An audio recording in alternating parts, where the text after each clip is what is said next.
بسم الله الرحمن الرحيم. الحمد لله وكفى وسلام على عباده الذين اصطفى، أما بعد فأعوذ بالله من الشيطان الرجيم. بسم الله الرحمن الرحيم. يا أيها الذين آمنوا اجتنبوا كثيرا من الظن إن بعض الظن إثم ولا تجسسوا ولا يغتب بعضكم بعضا أيحب أحدكم أن يأكل لحم أخيه ميتا فكرهتموه صدق الله العظيم. وقال النبي صلى الله عليه وسلم إياكم والظن فإن الظن أكذب الحديث أو كما قال صلى الله عليه وسلم. سبحان ربك رب العزة عما يصفون وسلام على المرسلين والحمد لله رب العالمين. اللهم صل على سيدنا محمد وعلى آل سيدنا محمد وبارك وسلم. اللهم صل على سيدنا محمد وعلى آل سيدنا محمد وبارك وسلم. اللهم صل على سيدنا محمد وعلى آل سيدنا محمد وبارك وسلم. اللہ اگر توفیق نہ دے انسان کے بس کی بات نہیں. فیضان محبت عام تو ہے، عرفان محبت عام نہیں. میرے عزیز دوستو، ساتھیوں، بزرگوں، جیسا کہ ہم سب کو معلوم ہے رمضان کی آمد ہے. آج آپ کے سامنے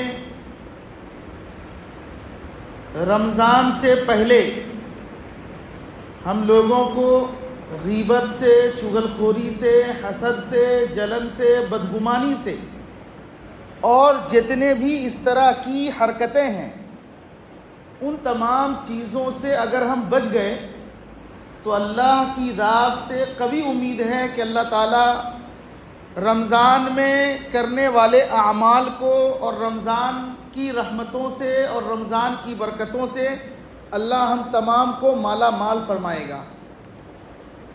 بہت سی مرتبہ ایسا ہوتا ہے آدمی روزے سے ہے، زبان کا روزہ ہے، لیکن روزہ رکھ کر کے غیبتوں میں مبتلا ہے، چغلخوری میں مبتلا ہے، بدگمانی میں مبتلا ہے اور اس طرح کی ناجائز چیزوں میں مبتلا ہوتا ہے. تو ارادہ یہ ہے کہ ان کی قباحت اور ان کی شناعت قرآن و حدیث کی روشنی میں بیان کر دوں تاکہ آدمی ان تمام چیزوں سے، حرکتوں سے بچے تو اللہ تعالیٰ آنے والے مہینے کو ہمارے لیے مبارک بھی فرمائے گا اور ہماری نیکیوں کو قبول بھی فرمائے گا.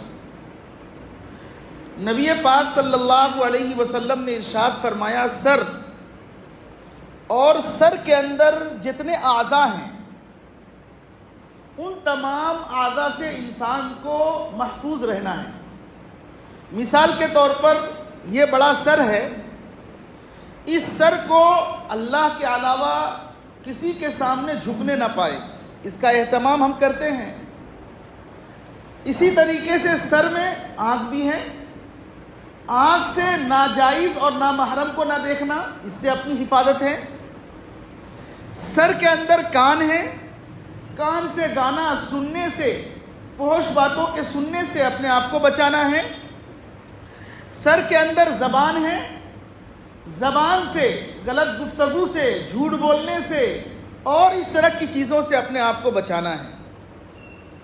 ایک حدیث میں سرکار دو عالم جناب محمد رسول اللہ صلی اللہ علیہ وسلم ارشاد فرماتے ہیں کہ آدمی جب صبح اٹھتا ہے، صبح سویرے جسم کے جتنے اعضاء ہیں، چاہے ہاتھ ہوں، پیر ہوں، پیٹ ہوں، پیٹھ ہوں، سارے کے سارے اعضاء زبان کی طرف متوجہ ہو جاتے ہیں.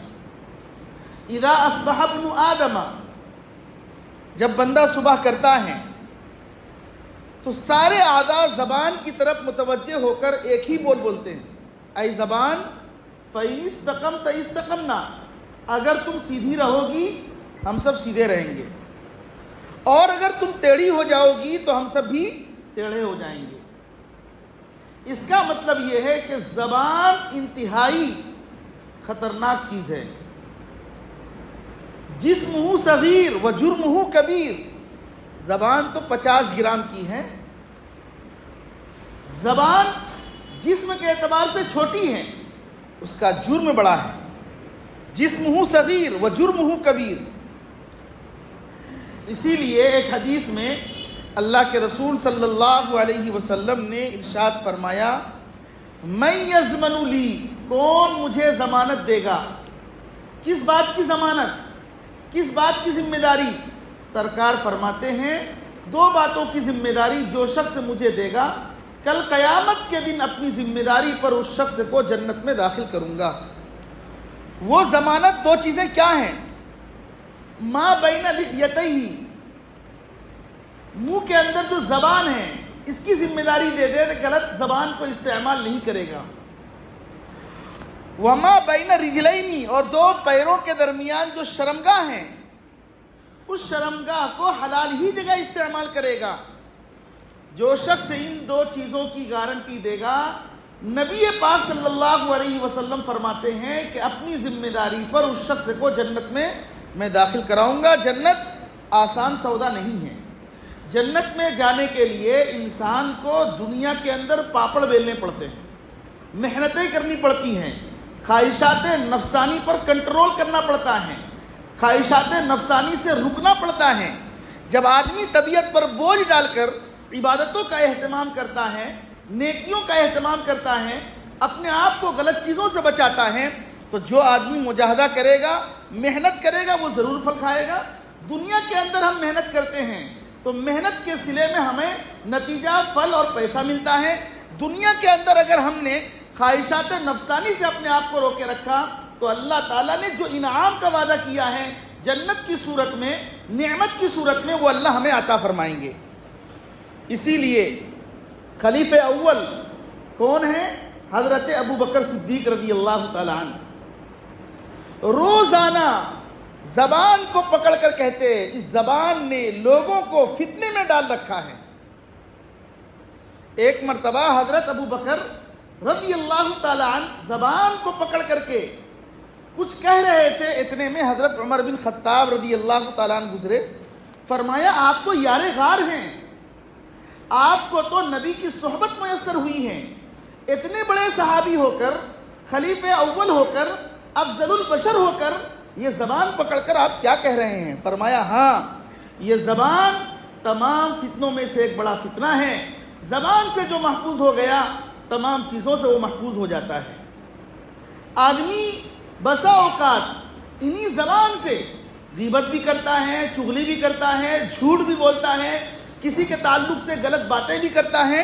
اسی زبان کی وجہ سے آج لوگوں کا معاشرے میں جینا جو دوبر ہو گیا ہے، اسی زبان کی وجہ سے کہ ہم نے زبان کو ایسا کھول دیا کہ زبان کے کھول دینے کی وجہ سے اور زبان پر لگام نہ لگانے کی وجہ سے طرح طرح کے گھروں میں جھگڑے ہو رہے ہیں، بھائی بھائی سے لڑ رہا ہے، شوہر بیوی سے لڑ رہا ہے، بیوی شوہر سے لڑ رہی ہے، اور اسی طریقے سے چھوٹا بڑے سے، بڑا چھوٹے سے، استاد شاگرد سے، شاگرد استاد سے جو لڑنا ہو رہا ہے وہ اسی زبان کی وجہ سے ہو رہا ہے۔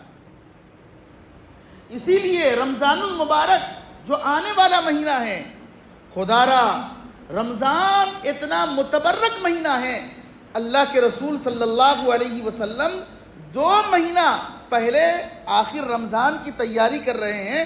کوئی تو وجہ ہے۔ ہمارے اکابر، ہمارے علماء، ہمارے صلحاء، اتقیاء اللہ والے جو رمضان المبارک کی تیاری کیا کرتے تھے وہ انہی چیزوں سے بچ کر کے کیا کرتے تھے۔ اس لیے میرے دوستو زبان کو لگام دینا انتہائی ضروری ہے۔ حضرت عقبہ بن عامر رضی اللہ تعالیٰ عنہ سے نبی پاک صلی اللہ علیہ وسلم نے براہ راست فرمایا، اے عقبہ چند باتوں کی نصیحت کرتا ہوں، ان میں سے ایک نصیحت یہ ہے کہ زبان کو قابو میں رکھو۔ حضرت عقبہ پوچھتے ہیں ما نجات المؤمن یا رسول اللہ، مومن کے نجات کا ذریعہ کیا ہے؟ نبی نے فرمایا املک علیک لسانک، احفظ علیک لسانک، زبان کو کنٹرول کرو، زبان کو ناپ تول کر صرف کرو۔ یہ اللہ کے رسول صلی اللہ علیہ وسلم نے فرمایا، عقبہ یاد رکھو، زبان کی حفاظت تم کرو گے اللہ تمہاری حفاظت کرے گا، زبان کی حفاظت تم کرو گے تمہارا جنت میں جانا آسان ہو جائے گا۔ تو سب سے بنیادی چیز رمضان المبارک کا روزہ رکھ کر کے زبان سے خودارا جھوٹ بولنے سے، زبان سے کسی کی غیبت کرنے سے اور زبان سے کسی کو برا بھلا کہنے سے افضل اور بہتر یہ ہے انسان اس زبان سے قرآن پڑھے، انسان اس زبان سے سچ بولے، انسان اس زبان کا صحیح استعمال کرے۔ یاد رکھیے، زبان کی ہم صحیح طریقے سے استعمال کریں گے تو اللہ تعالیٰ ہمارے گھروں میں، ہمارے بچوں میں، ہمارے اعمال میں، ہماری نیکیوں میں اضافہ فرماتا چلا جائے گا اور ہمیں اس کا احساس تک نہیں ہوگا۔ قرآن کریم کی میں نے ایک آیت پڑھی، یا ایھا الذین آمنوا اجتنبوا کثیرا من الظن۔ اے لوگو، اللہ تعالیٰ نے خطاب کیا ہے یا ایھا الذین آمنوا۔ اس امت کی خصوصیت اور پچھلے امت کی خصوصیت یہ تھی کہ اللہ تعالیٰ نے براہ راست پچھلی امتوں کے نبیوں سے خطاب کیا، اے نبی یہ کام کرنا ہے، اے نبی یہ کرنا ہے۔ براہ راست بندوں سے خطاب نہیں کیا اللہ نے۔ اس امت کی خصوصیت یہ ہے کہ 90 مرتبہ اللہ تعالیٰ نے براہ راست ایمان والوں سے خطاب کیا۔ قرآن میں آپ پڑھیں گے یا ایھا الذین آمنوا، یا ایھا الذین آمنوا، اللہ خطاب کر رہے ہیں اے ایمان والو۔ کیا فرق ہوا؟ دیکھیے اللہ تعالیٰ اس امت کے اپنے بندوں سے کتنا پیار کرتے ہیں۔ براہ راست اللہ بندوں سے خطاب فرماتے ہیں یا ایھا الذین آمنوا، اے ایمان والو، اجتنبوا کثیرا من الظن، اپنے آپ کو گمان سے بچاؤ۔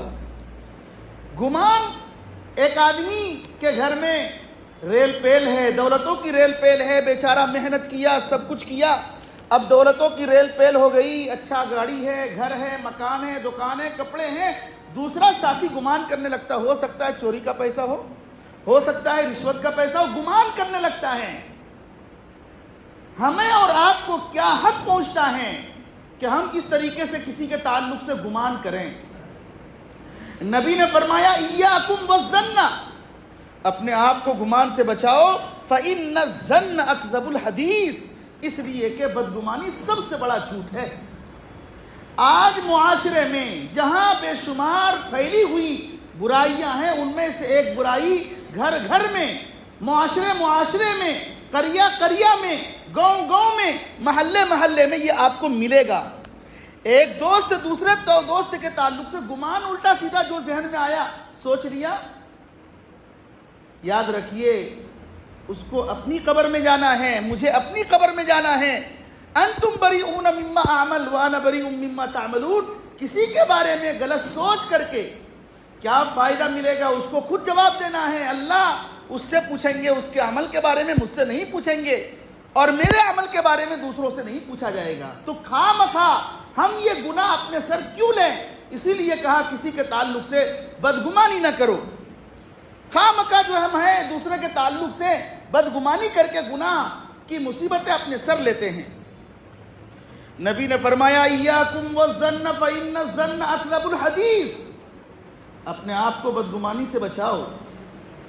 اور اس زمانے میں اگر میں آگے بڑھ کر کہوں تو علماء سے، صلحاء سے، حفاظ سے جو بدگمانیاں پھیلتی جا رہی ہے، الامان والحفیظ، اللہ میری آپ کی پوری امت مسلمہ کی حفاظت فرمائے۔ ذرا سے امام صاحب کا کپڑا نیا چمکنے لگتا ہے، لوگ بدگمانی کے شکار ہو جاتے ہیں۔ ایک عالم اچھا پہننے لگا، بیچارہ پہلی زندگی اس کی کتنی مصیبتوں میں گزری ہے۔ حضرت علی میاں ندوی رحمت اللہ علیہ، علماء عرب بالکل اپنے آپ کو ان کے سامنے جھکائے رکھتے تھے، اپنے سروں کا تاج سمجھتے تھے۔ حضرت علی میاں ندوی رحمت اللہ علیہ کی ابتدائی زندگی دیکھیے، پڑھاتے پڑھاتے ان کے یہاں کچھ نہیں تھا کھانے پینے کا، پڑھاتے پڑھاتے کبھی وہ رش کھایا جایا کرتے تھے، کبھی وہ بے ہوش ہو جاتے تھے۔ ابتدا میں انہوں نے اپنے آپ کو سنبھالا، صبر کیا۔ اس صبر کا عالم یہ ہوا کہ آخر میں اللہ تعالیٰ نے وہ وسعتیں، وہ سہولتیں مہیا فرمائی کہ اس زمانے میں ایوارڈ کے ساتھ ساتھ 1 کروڑ روپیہ ان کو دیا گیا، اور اس طرح کی بہت ساری چیزیں ہیں، لیکن انہوں نے ان چیزوں کو ٹھکرا دیا۔ تو میرے دوستو 2 چیزیں ہیں، ایک ہے کسی آدمی کی شروع والی زندگی اور ایک ہے کسی آدمی کی آخر والی زندگی۔ لوگ آخر والی زندگی کو تو دیکھتے ہیں، ابتدا والی زندگی کو نہیں دیکھتے ہیں۔ ایک آدمی سائیکل چلا کر، سبزی بیچ کر، پلا کر کے وہ آگے بڑھتا ہے، اور ہم اس کے بارے میں یہ گمان کرنے لگتے ہیں، اس کے پاس بلڈنگ کیسی، اس کے پاس گھر کیسا، اس کے پاس مکان کیسا، اس کے پاس جو ہے کیسے پیسہ آ رہا ہے، کرائے پہ مکان کیسے چل رہا ہے، اس کے پاس تو کچھ نہیں تھا۔ میرے دوستو ہم نے ابتدا کی زندگی کو تو نہیں دیکھا، انہوں نے کیسے 1 روپیہ کو جمع کیا۔ تو ایاکم والظن، میرے دوستو میں بہت ہی ذمہ داری کے ساتھ آپ تمام حضرات سے، اللہ تعالیٰ نے جو ہمیں مسلمان بنایا ہے اور رمضان کی آمد ہے، اس سے پہلے اپنے ذہن کو صاف کریں، پاک کریں، کسی کے بارے میں برا گمان لے کر کے نہ پھریں، ورنہ یہ مصیبتیں ہم اپنے سر لے کر کے پھر رہے ہوتے ہیں۔ تو سب سے بڑی چیز نبی نے فرمایا، قرآن نے کہا، یا ایھا الذین آمنوا اجتنبوا کثیرا من الظن، اے لوگو گمان بدگمانی سے بچو، ان بعض الظن اثم، بعض گمان بے شک گناہ ہوتے ہیں، بعض گمان بے شک گناہ ہوتے ہیں۔ ہم تو اپنے آپ میں گمان لے کر کے پھر رہے ہیں، پتا چلا کہ معاملہ کچھ اور ہے۔ ان بعض الظن اثم ولا تجسسوا، پہلی چیز تو ہے بدگمانی سے اپنے آپ کو بچانا۔ دوسری چیز ہے ولا تجسسوا ولا تحسسوا، بھی حدیث میں ہے، کسی کی ٹوہ میں نہ لگو، عیب جوئی نہ کرو، پیچھے نہ پڑو۔ عام طور پر ہوتا یہ ہے، ہمارا کام کیا ہے، جتنی ذمہ داری ہے آدمی ان ذمہ داری کو بحسن خوبی انجام دے، اس میں کوتاہی نہ کرے۔ ظاہر سی بات ہے ایک آدمی ذمہ داری سے سب کچھ کر رہا ہے، اب ہم اس کے ذمہ دار نہیں ہے کہ فلاں کیا کر رہا ہے، کہاں جا رہا ہے، کس سے مل رہا ہے، کیسے ہو رہا ہے۔ قرآن کہتا ہے ولا تجسسوا، کسی کی ٹوہ میں نہ لگو۔ آج معاشرے میں اپنے محلوں میں دیکھیں، دوستوں کو دیکھیں، دشمنوں کو دیکھیں، اچھوں کو دیکھیں، بروں کو دیکھیں، یہ چیز آپ کو ملے گی۔ رمضان سے پہلے اس تجسس کو بھی ختم کرنے کی ضرورت ہے۔ بھائی آپ جانے، آپ کا اعمال جانے، آپ کا خدا جانے، ہمیں آپ سے کیا لینا دینا ہے۔ ہاں لیکن اتنی بات ہے، تجسس کا حق اس کو ہے کہ باپ اپنے بیٹے کے تعلق سے تجسس کرے، میرا بیٹا کہاں جا رہا ہے، کس سے مل رہا ہے، کسی لڑکی سے اس کا ٹچ تو نہیں ہے، موبائل میں غلط چیز تو نہیں دیکھ رہا، یہ اس کو حق ہے۔ لیکن اس کے علاوہ ہم سب لوگوں پر نظر رکھنے لگے اور ذمہ داری اپنے آپ کو سمجھنے لگے، یہ آپ کو اللہ نے حق نہیں دیا، نبی نے یہ آپ کو نہیں بتایا ہے۔ نبی نے یہی کہا، ما آتاکم الرسول فخذوہ وما نہاکم عنہ فانتہوا، جو اللہ اور اس کا رسول تمہیں دیں اسے لو، اور جس سے منع کرے اس سے باز آ جاؤ، اس سے رک جاؤ۔ پہلی چیز بدگمانی سے اپنے آپ کو بچانا ہے۔ اس ملک کی آزادی میں شیخ الاسلام حضرت مولانا حسین احمد مدنی رحمت اللہ علیہ کا آپ لوگوں نے نام سنا ہوگا، اور بڑی شخصیت ہے، معروف شخصیت ہے۔ ہمارے نانا کے استاد ہیں شیخ الاسلام حضرت مولانا حسین احمد مدنی رحمت اللہ علیہ۔ حج سے واپس آ رہے تھے اور بمبئی سے اور آگے بڑھ کر ٹرین میں سفر کر کے آ رہے تھے، جہاں حضرت مولانا حسین احمد مدنی رحمت اللہ علیہ بیٹھے ہوئے تھے، وہاں ایک غیر مسلم بھی بیٹھا ہوا تھا پاس میں، سیٹ کے پاس، انہی کی سیٹ کے پاس۔ وہ غیر مسلم بیت الخلا گیا، وہاں دیکھا کہ گندگی بے حد، بیت الخلا جو ہے اس طریقے سے گندا ہے کہ وہ اس کی طبیعت مکدر ہو گئی۔ وہ واپس آ گیا اور آ کر کے اپنے ساتھیوں سے کہنے لگا، پتہ نہیں کون اس طریقے سے کر رکھا ہے، طرح طرح کی چیزیں اور خیالات اس کے دل میں، غیر مسلم کے دل میں آنے لگے۔ شیخ الاسلام حضرت مدنی رحمت اللہ علیہ چپکے سے اٹھے اور جا کر کے بیت الخلا کو صاف کیا۔ وہ آ گئے. آنے کے بعد حضرت نے فرمایا اس غیر مسلم سے کہ جاؤ بیت الخلا تو صاف ہے. گیا تو بالکل اس کی طبیعت خوش ہو گئی, ہاں الحمدللہ بیت الخلا تو بہت اچھا ہے, صاف ہے. لیکن اب وہ آپس میں مشورہ کرنے لگے کہ بیت الخلا اتنا گندا تھا, صاف کس نے کیا؟ ایک شخص تھا جس کا نام تھا نظام الدین. حضرت مدنی رحمت اللہ علیہ کے بارے میں برا گمان اپنے دل میں اور اپنے ذہن میں لے کر پھرتا تھا. حضرت مدنی ایسے ویسے فلاں. جب معلوم ہوا کہ بیت الخلا کو صاف کرنے والے حضرت مدنی ہیں تو وہ نظام الدین جو حضرت کے تعلق سے غلط گمان رکھتا تھا پیروں میں پڑ گیا کہ حضرت معاف کر دیجئے, میں نے آپ کے تعلق سے غلط گمان کیا. آپ تو ماشاءاللہ نبی کی آپ نے سنت ادا کی ہے. جو نبی کی سنت ادا کرتا ہے اللہ اس کو ضائع نہیں کرتا. کیا نبی کی سنت تھی؟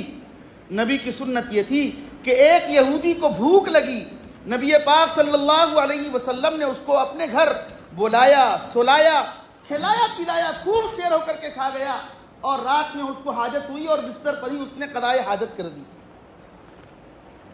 اب وہ یہودی بیچارہ صبح اٹھتے ہی چلا گیا, لیکن اس کا جو سامان تھا وہ چھوٹ گیا, غلطی سے بھول سے رہ گیا.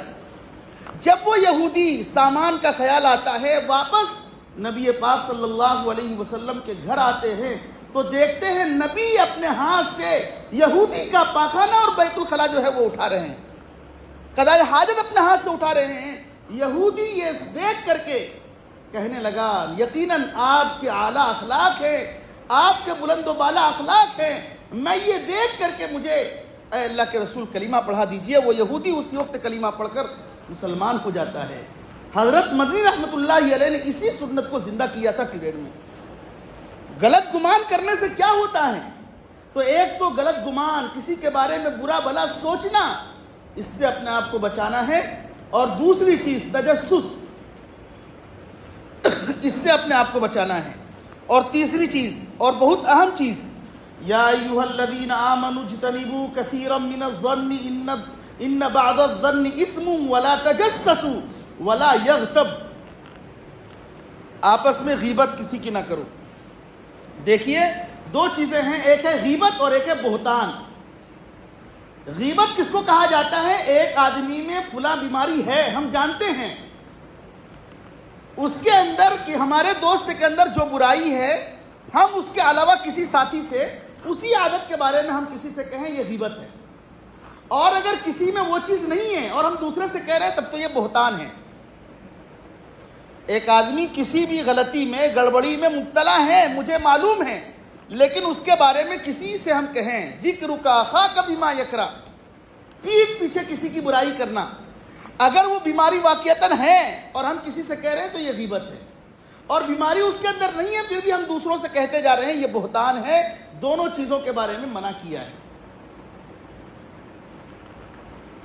نبی پاک صلی اللہ علیہ وسلم ارشاد فرماتے ہیں جو آدمی غیبت کرتا ہے غیبت کا نتیجہ یہ ہوگا کہ کل وہ مردار بھائی کا گوشت کھائے گا. ایک آدمی نے غیبت کیا, نبی نے فرمایا کہ کھلال کرو, دانتوں میں کھلال کرو. وہ سامنے والا چونک گیا کہ اللہ کے رسول یہاں تو ہم نے گوشت نہیں کھایا ہے. فرمایا نہیں, تم نے جو ہے مردار بھائی کا گوشت کھایا ہے غیبت کر کے.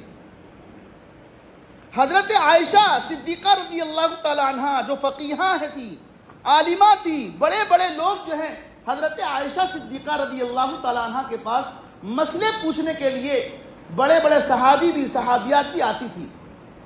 حضرت عائشہ نے حضرت صفیہ کے بارے میں حضرت صفیہ کے بارے میں کچھ ایسی ویسی بات کر دی. یعنی ایسی ویسی کا مطلب چھنی ہے, ناٹی ہے, پستہ قد ہے, اس طرح کی بات کر دی. کون کہہ رہی ہے؟ حضرت عائشہ. کس کے بارے میں؟ حضرت صفیہ کے بارے میں. نبی پاک صلی اللہ علیہ وسلم نے ارشاد فرمایا لقد قلت یا عائشہ, اے عائشہ تم نے اپنی زبان سے ایسی بات کہی ہے اگر اس بات کو سمندر کے پانی میں ڈال دیا جائے تو پورا سمندر کا پانی کڑوا ہو جائے. یہ حضرت نبی پاک صلی اللہ علیہ وسلم نے تنبیہ فرمائی. آج ہمیں یہی سبق دیا جا رہا ہے. رمضان انتہائی متبرک مہینہ ہے, رحمتوں والا مہینہ ہے. اس رحمت والے, برکت والے, نعمت والے اور بھری نعمتوں والے مہینے میں ہم یہ سب کام کریں. ایک طرف روزہ بھی رکھیں, بدگمانی بھی کریں, ایک طرف روزہ بھی رکھیں اور کسی کے بارے میں تجسس بھی کریں, ایک طرف روزہ بھی رکھیں اور دوسری طرف کسی کی غیبت کریں. پھر وہ روزہ کیا رہ جائے گا؟ سوائے بھوکا اور پیاسا رہنے کے کچھ اس کو حاصل نہیں ہوگا. چند ہی دن رہ گئے ہیں تو اس مہینے کے جو رحمت اور برکت والا مہینہ ہے, اس مہینے کے آنے سے پہلے اس خناس کو اور ان خبیث چیزوں کو اور اس طرح کی فساد والی چیزوں سے اپنے آپ کو بچانا ہے. کوئی فائدہ نہیں ہوگا. اسی لیے نبی پاک صلی اللہ علیہ وسلم نے اپنی حدیثوں میں صحابہ کرام رضوان اللہ تعالی علیہم اجمعین کے سامنے ان چیزوں کو بیان کیا. آپ نے فرمایا لا یغتاب المسلمین ولا یتبعوا عوراتہم, مسلمانوں آپس میں غیبت نہ کرو, کسی کی پردہ پوشی کرو اور پردہ نہ اٹھاؤ, ستر نہ کھولو کسی کا, کسی کے بارے میں کسی کے سامنے چھپائے رکھو. اور اگر کسی نے کسی کا پردہ فاش کر دیا تو یاد رکھو اللہ تعالیٰ قیامت کے دن جہاں اولین کا مجمع ہوگا, آخرین کا مجمع ہوگا, صالحین کا مجمع ہوگا, اچھوں کا مجمع ہوگا, بروں کا مجمع ہوگا, سب کے سامنے ہمارا سب کا راز فاش کر دیں گے. اور جب وہاں راز فاش ہوگا تو آدمی جو ہے گھر بیٹھے بھی رسوا ہو جائے گا. ہمیں یہ حکم ہے من ستر مسلما سترہ اللہ یوم القیامہ. اللہ بندہ جب کسی کی پردہ پوشی کرتا ہے, ایک آدمی نے توبہ کر لی, پاک صاف ہو گیا, پھر بھی آپ اس کو اس غلطی پر عار دلائیں, اس کو برا بھلا کہیں, اس کے بارے میں غلط گمان رکھیں, تو حدیث میں ہے من عیر اخاہ بذنب لم یمت حتی یعملہ. جو شخص کسی کو برائی کے بارے میں عار دلائے, فلاں تو ایسا ہے ویسا ہے, جھوٹ بولتا ہے, حالانکہ اس نے توبہ کر لی, لیکن بار بار آدمی کسی کو ٹوکتا ہے. من عیر اخاہ بذنب, گناہ کے بارے میں جو پاسٹ میں کیا تھا, جو ماضی میں کیا تھا, لیکن ایک آدمی اس کو بار بار وہی دہرا رہا ہے, تو حدیث میں آتا ہے وہ اس وقت تک نہیں مرے گا جب تک وہ خود اس گناہ میں مبتلا نہیں ہو جائے گا. مثلا ایک آدمی کسی کو زنا کے بارے میں کر رہا ہے, یہ تو زانی ہے, یہ تو بدکار ہے, اور اس طریقے سے اس کو عار دلاتا رہا. حدیث میں آتا ہے جب تک مرنے سے پہلے وہ اس گناہ میں مبتلا نہیں ہوگا اس کی موت نہیں آئے گی. من عیر اخاہ بذنب لم یمت حتی یعملہ. دوسری بات, نبی نے غیبت کے تعلق سے یہاں بھی فرمایا الغیبت اشد من الزنا. غیبت زنا سے بھی زیادہ سخت ہے. زنا حقوق اللہ ہے, آدمی زنا کرتا ہے, اللہ سے توبہ کرے گا, اللہ معاف کر دیں گے, لیکن جس کی غیبت کر رہے ہیں یہ حقوق العباد کے قبیل سے ہے, یہ بندوں کا حق ہے. بندہ جب تک معاف نہیں کرے گا اللہ معاف نہیں کریں گے. دو چیزیں ہیں, اللہ تو اپنا حق معاف کر دیں گے, اللہ رحیم ہے, کریم ہے, ستار ہیں, اللہ معاف کر دیں گے, لیکن اگر ہم نے کسی کی غیبت کی, فلاں مولوی ایسا, فلاں مفتی ایسا, فلاں جو ہے ایسا, امام صاحب ویسے, میرے محلے کا وہ پڑوسی پیسہ کھا کر وہ ہو گیا, کسی نے کیا ہے, یاد رکھیے بدگمانی کرنے کی وجہ سے اگر وہ غلط ہے, اگر جب تک اس سے ہم معافی نہ مانگ لیں اور وہ معاف نہ کر دے, اللہ معاف نہیں کرے گا. کل قیامت کے دن یہ مرحلہ آنے والا ہے. ایک آدمی ڈھیر ساری نیکیاں لے کر آئے گا, نماز بھی خوب پڑھی ہوگی, روزہ بھی رکھا ہوگا, اونٹ پہاڑ کے برابر نیکیاں کی ہوگی, لیکن کسی کو مارا ہوگا, کسی کی غیبت کی ہوگی, کسی کو برا بھلا کہا ہوگا, ساری نیکیاں اللہ حبام منصورہ کر دیں گے, کوئی حیثیت ان نیکیوں کی نہیں ہوگی. اسی لیے تو کہا جا رہا ہے آدمی نیکی کرے لیکن نیکی کو محفوظ تھیلی میں جمع کرے. نیکی کو ایسی تھیلی میں جمع نہ کرے جس کے اندر نیچے سوراخ ہو. آپ پانی بھر رہے ہیں اور بالٹی کے نیچے سے جو ہے سوراخ ہے, آپ صبح سے لے کر شام تک اور شام سے لے کر صبح تک بالٹی بھرتے رہیں, آپ انتظار میں رہیے کہ بھرے گا, وہ کبھی بھرے گا نہیں, نیچے سے سوراخ ہے, وہ پانی نکل رہا ہے. نیکی کو ایسی تھیلی میں جمع نہ کیجئے جس تھیلی کے اندر چھید ہو, جس تھیلی کے اندر سوراخ ہو, ورنہ نیکی کر رہے ہیں نیچے سے نکلتا جا رہا ہے. اس لیے میرے دوستو سب سے بڑی چیز یہ ہے اپنے آپ کو ان تمام تینوں غلطی جو میں نے آپ کے سامنے تفصیل کے ذریعے طور پر بیان کیا ہے, اپنے ذہن میں رکھ کر ہم کو اس پر عمل کرنا ہے۔ اور آخری بات، اللہ تعالیٰ نے جو ہمیں ایمان کی دولت عطا فرمائی ہے، اس ایمان سے فائدہ اٹھاتے ہوئے ہمیں خود بھی پاک صاف رہنا ہے اور اپنے گھروں کے ماحول کو بھی پاک صاف رکھنا ہے۔ اور پاک صاف رکھنے کا ایک مطلب تو یہی ہے، روحانی اعتبار سے پاک صاف رکھنا۔ ایک ہے ظاہری طور پر کھانا پینا، اچھا پیسہ ہو، حلال پیسہ ہو، وہ ہے ظاہری چیز، اور ایک ہے باطنی چیز۔ جب آدمی ظاہر اور باطن کو پاک کرتا ہے تو اللہ تعالیٰ روحانی طاقت عطا فرماتے ہیں، روحانی قوت عطا فرماتے ہیں، اور اسی روحانی قوت کی وجہ سے ہمارے اندر اللہ تعالیٰ ایک قوت پیدا کریں گے، تو رمضان کا روزہ رکھنا، رمضان کی تراویح پڑھنا، رمضان کا اعتکاف کرنا سب ہمارے لیے آسان ہو جائے گا۔ ایک مرتبہ آخری عشرے میں میرے آپ کے آقا جناب محمد رسول اللہ صلی اللہ علیہ وسلم اعتکاف کر رہے تھے۔ آخری عشرے کا اعتکاف آپ کا مشہور ہے۔ حضرت صفیہ رضی اللہ تعالیٰ عنہ بڑی رات میں، اندھیرا چھا گیا تھا، اس وقت اللہ کے رسول کے پاس ملنے آئی، بیوی تھی، ملنے آئی۔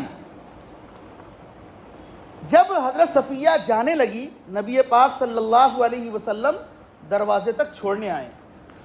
یہ ایک عادت ہے مہمان کی مہمان نوازی جب ہم کر رہے ہیں تو یہ ایک نبی کی سنت ہے۔